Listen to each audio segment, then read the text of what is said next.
మిత్రులకు శుభోదయం. నేను మీ శ్రేయభిలాషి జేఎస్ బావాజాన్.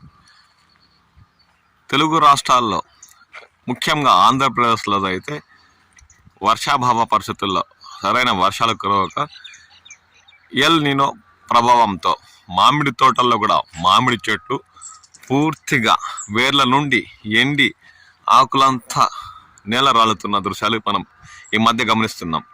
తీవ్ర వర్షాభావ పరిస్థితులతో మామిడి తోటల్లో కూడా దాదాపు 5-6 ఏళ్ల చెట్లు పూర్తిగా మాడి ఎండి పూర్తిగా ఆకులతో సహా వేర్లతో సహా నేల రాలుతున్న దృశ్యాలు చాలా చోట్ల మనం గమనిస్తున్నాం. ఇప్పుడు చిత్తూరు జిల్లా పుల్చల మండలం కల్లూరు పరిసర ప్రాంతాల్లోని మామిడి తోటల్లో గమనిస్తాం.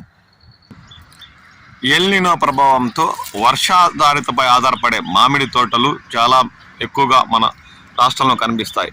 నీరు అందించే తోటల కన్నా ప్రకృతి వరసిద్ధంగా వర్షాలతో బ్రతికే తోటలే ఎక్కువ.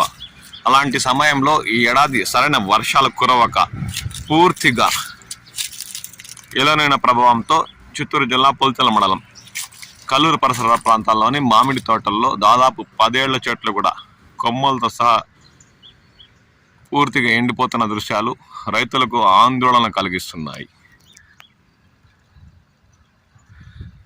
కొన్ని 4-5 ఏళ్ల చెట్లు అయితే పూర్తిగా వేర్లతో సహా ఎండి మాడిపోతున్నాయని రైతులు ఆవేదన వ్యక్తం చేస్తున్నారు.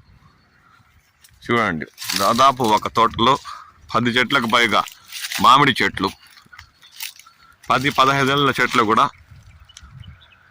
పూర్తిగా కొమ్మలతో సహా ఎండిపోతున్న దృశ్యాలు గమనించవచ్చు. వర్షాలు సరిగా కురవక ఈ ఏడాది వ్యవసాయం చేయడానికే రైతులకు తీవ్రంగా కష్ట నష్టాలు ఎదురవుతున్నాయి. మామిడిలో పూర్తిగా నష్టపోయిన రైతులకు ప్రకృతి కూడా ఇలా ఆర్థికంగా నష్టపరచడమే కాక మానసికంగా కృంగదీస్తుందని మామిడి తోటలు పెంపకం సాగిస్తున్న రైతులు ఆందోళన వ్యక్తం చేస్తున్నారు. మీ ప్రాంతాల్లో కూడా ఎల్ నినో ప్రభావంతో మామిడి తోటలు ఇలా చెట్లు పూర్తిగా మాడిపోతున్నాయా అన్న విషయంపై మీ విలువైన అభిప్రాయాలు పంచుకోండి. నేను మీ శ్రేయభిలాషి జేఎస్ బావాజాన్.